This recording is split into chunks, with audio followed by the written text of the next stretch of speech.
Well, hello, this is Frater Ralph, and I'm making this video to illustrate a change that we are making in our Skype uh, tarot readings that we do.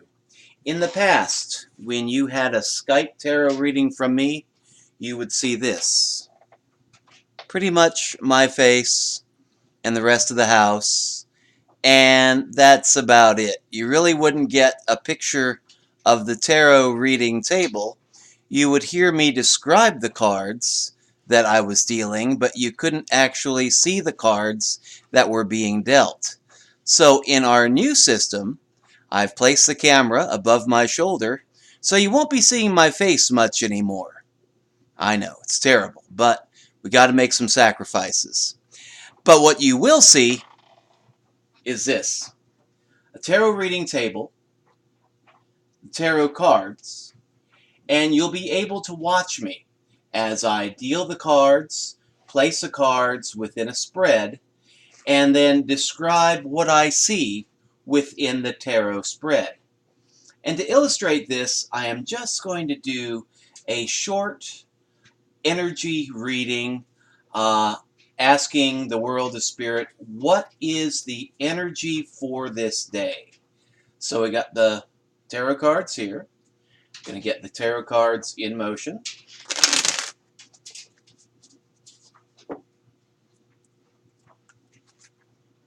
Get them nicely mixed together here. And Spirit of Wisdom, tell me what I need to know. Don't tell me my hopes and fears. Just give it to me straight.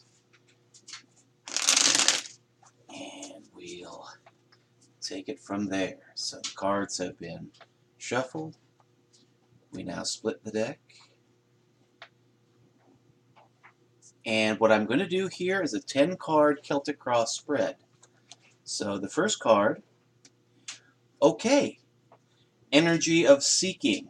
We have the the 8 of Cups. So here we see seeking, searching, looking for higher truths, perhaps leaving the past behind.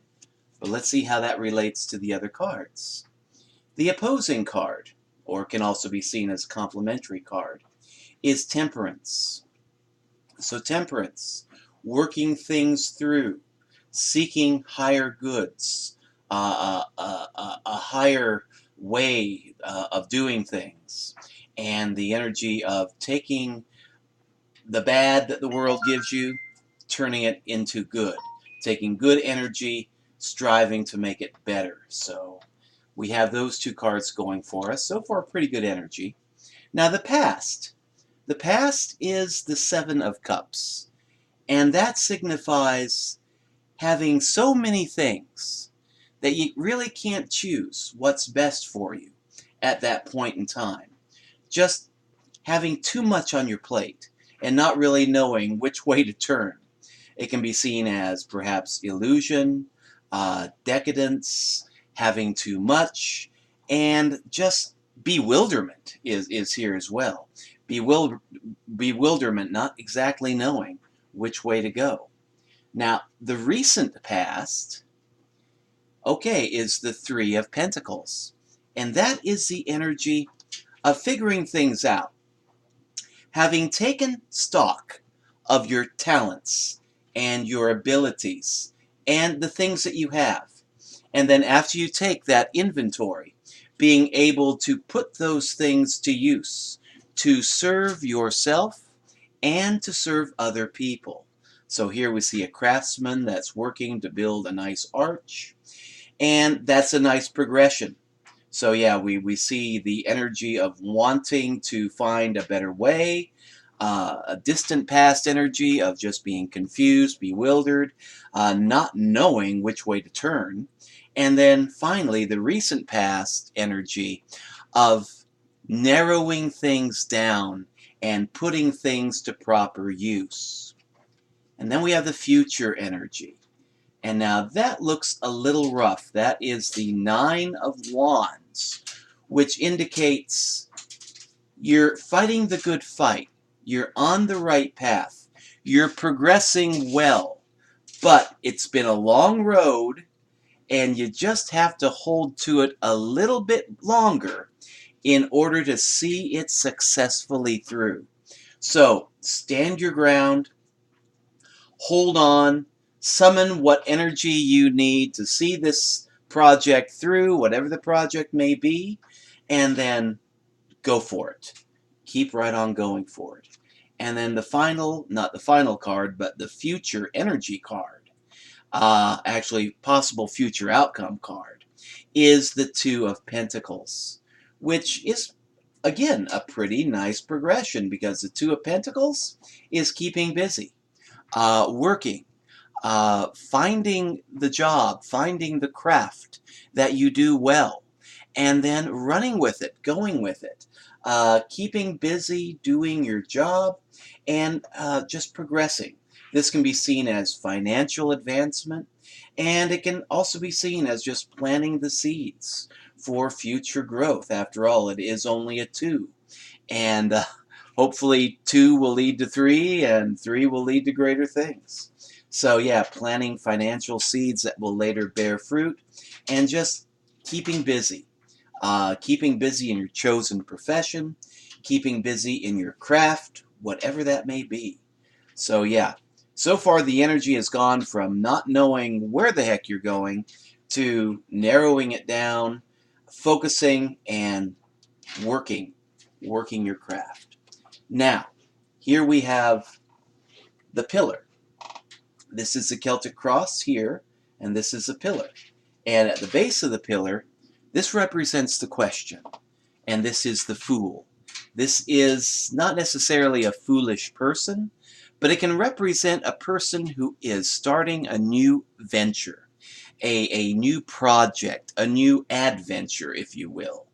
And this is a person that is set to go, on their journey. Not exactly knowing exactly where it's going to end, but having high hopes and just a lot of excitement, and perhaps, too, being a little bit blind as to the dangers that that person is likely to encounter. But just trusting in the universe that everything is going to work out as it should. So, the question is represented by the Fool, starting our great adventure of this day. And then the Environment card. And that is a nice card. That is the Page of Cups. And the Page of Cups represents love, represents communication, represents the power, the energy of having support, and having people around you that are able to help you, especially in the emotional realm. And they have the ability to communicate that help and give you that energy. And it can also represent the fact that you too are growing and developing the energy of love and the energy of communication within your own life. So you live in a positive environment where things can begin to take shape and just begin to form in a very positive way. Now, the advice card. Okay, the Lovers. Now here we see more good energy. This is a very good reading for the energy of this day. The Lovers represents not necessarily love and romance, but it can represent that. But in a broader, more general way, it represents opposites coming together in a complementary way, and different complementary yet opposite powers coming together and working for a common good, uh, a mutual common end that's desirable by both. So, yeah, taking energy that may seem to be opposite as male and female, but directing that energy and using it in a way that is creative and works towards a positive end and the development of better things. And then the final outcome is the Queen of Cups. You know, this is really kind of turning into a love and relationships reading. If anybody out there is having love and relationship problems. But yeah, the Queen of Cups. In the broader sense, the question was, what is the energy of this day? And so I'm going to interpret these cards in a fairly broad sense. But the broader sense of this Queen of Cups is, yeah, you're well grounded emotionally. You are the master or the mistress of your emotions. You don't let your emotions get the better of you. You control your emotions, and yet you don't stifle your emotions either. You use them well, and you allow your heart to feel, but you don't let your heart take over your head. You have a certain level of mastery, and you use it well. So, yeah, taking the power of love, power of communication. Perhaps this can also represent the artistic field, and using that love, that care, that compassion, and using it well to make things progress in your life the way that they should. So the way this reading is shaping up, it shows a past of confusion. Okay, perhaps emotional uncertainty, perhaps a lack of clarity, when it came to your feelings, your emotions, what you wanted, where you wanted to go, who you wanted to be with, all those things, just unclear. Too much going on, too much confusion. But then being able to narrow it down, being able to figure things out, and using your energy to serve you well as serving the needs of others well. And then from there we get to the energy of, okay, standing firm. Now you know where you're going. Now you know what you want in life. Now it's just a matter of sticking to it and working things through so that you can get what you want and get what you desire. And then the energy of just working things out, keeping busy, working productively.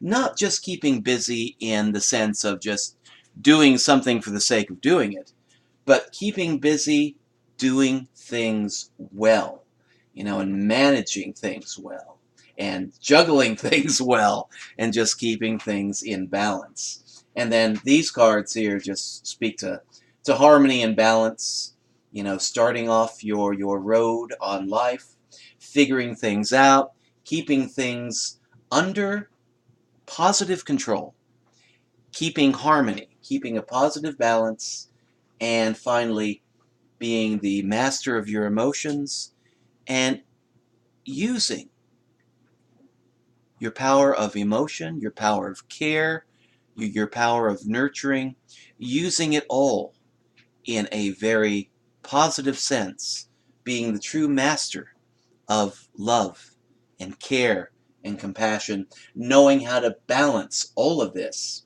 and then working for your good and the good of those you care about. And I'm going to draw a final card just to tie everything together. And that is worry.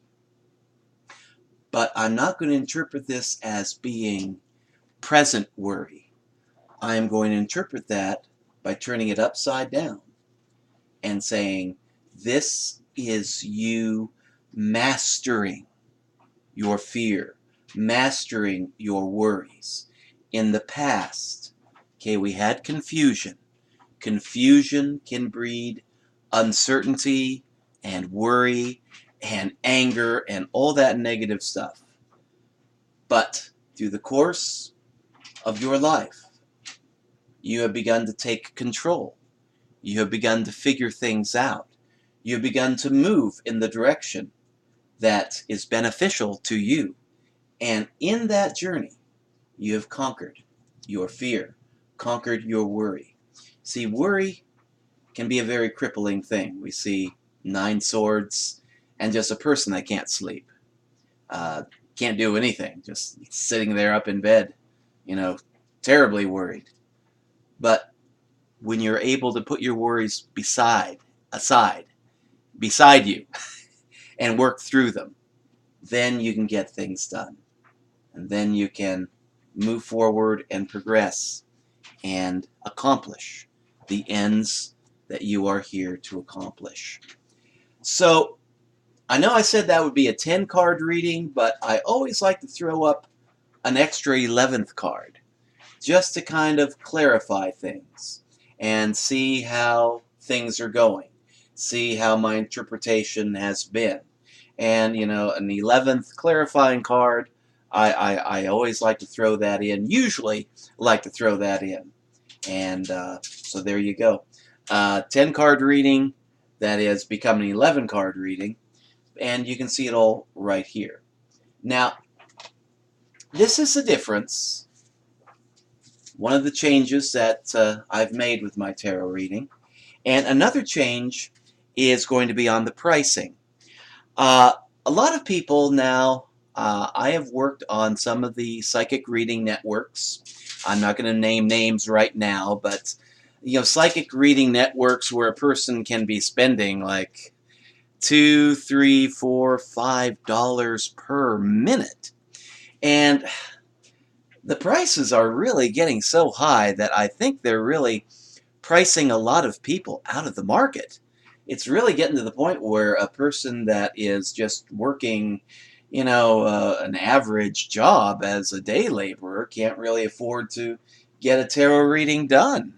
So I try to keep our prices low. And so what I'm doing is charging slightly under, well, let's see, about, well, yeah, slightly under 60 a dollar a minute. I need to figure this out, but if you want a 30-minute reading, or we're going to say up to a 30-minute reading, the sessions can vary. You know, if we can get it all done in 25 minutes, then we might wrap it up in 25. If we need to go 35 minutes, then we may go 35. But for roughly an up to 30-minute reading, I'm charging $25 US. And I'm also accepting payments in Bitcoin. And we're offering a discount in Bitcoin. So the Bitcoin price will change according to market fluctuations, but we will always try to keep the Bitcoin price at least $5 lower than the US dollar price to kind of give folks that use Bitcoin a little break. And I'm one of those people that loves Bitcoin, so I'd rather have Bitcoin than US dollar at this point. So for a 30-minute reading, you can pay either $25 US and be paying under $1 a minute, as opposed to $3, $4, or $5 a minute on some other networks, or pay in Bitcoin and get about a $5 break. Now, for an up to 60-minute reading, if you feel you have something that you really want to talk about, and you want to talk about it at length, you don't want really to feel pressured, you know, for time and whatnot. A 60-minute reading, we charge $50 US, or, and this will change with the market fluctuations, 0.050 BTC. So that will give you actually about a $10 break on a 60-minute reading. So again, substantial discount for using Bitcoin. If you don't have Bitcoin, you don't know what Bitcoin is, you prefer to use US dollar, then $50 for a 60-minute reading. Now, if you really want to get involved, if you've really got something gnawing at you, and you want to talk things over, you want an extended session, then I also offer an up to 90-minute reading for $75 US, or 0.075 BTC for using Bitcoin. So, and I think that's about, by today's price, that's about a $15 discount over the US dollar. So, 30 minutes for $25 US, 60 minutes for $50 US, and 90 minutes for $75 US. and you will always have the option of using Bitcoin, and you will receive rather substantial discounts, shall we say, for using Bitcoin. And I love Bitcoin because it makes international deals go through a little bit easier. You know, we're not just limited to the U.S. here at Temple of the Infinite Universe and Tarot by Ralph. We network across the globe. So, love to use Bitcoin. It is a universal currency and just simplifies a lot of matters. So, that's it for now. This is our new tarot reading format. And give us a call. You know, contact me using the contact form if you're seeing this on the website. Uh, and if you're seeing this on YouTube, like this is going to be posted on YouTube as well, you can contact me at www. Excuse me, I'm giving you the website address. My email address is hermetictemple@gmail.com. And you can contact me there, ask about ordering readings, and where you go to from there. If you want the website, I'll give you that address as well. It is www.tarotbyralph.com. And if you want to book a reading, we are here to serve. So, I'd like to thank you for watching this video and hope to see you around the universe sometime soon. Thank you and take care.